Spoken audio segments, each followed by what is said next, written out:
السلام عليكم خوتي العزاز، مرحبا بكم في قناه ماركت بليس طنجة العقاريه. ان شاء الله الناس اللي كيقلبوا على بارتما في اتجاه البلايا، بالضبط في البلايا هذه بارتما ديالنا جبت لكم كاينه في الكورنيش اتجاه البلايا، فيها مساحه 135 المتر. نعم فيها 135 في الطابق الاولاني، بروميير ايطاج.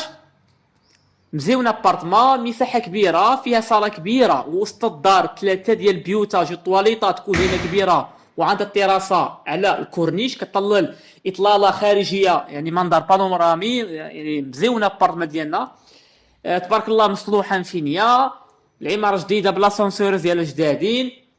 المهم هي مصوره كامله في فيديو ديالها. والناس اللي كيبغي يعرف المعلومات والتفاصيل كثار، ودي شاري انتريسي مهتم عجباتو البارتمان ديالنا، يتواصل بالسيدي في الاخير ديالو 105. هذه المساحه ديالها 135. كاينه في اتجاه البلايا، هذه قريبا ماكدونالد، بالضبط قريبا ماكدونالد. المهم نخليكم نمر السيد اللي بغى يعرف معلومات كثار واللي بغى يتلاقى مع مولاها. السيد الاخر ديالو 105، الثمن ديالها 170 د المليون، 170، وفيها المفاهمه حتى ما قابل للنقاش. وشكرا، السلام عليكم.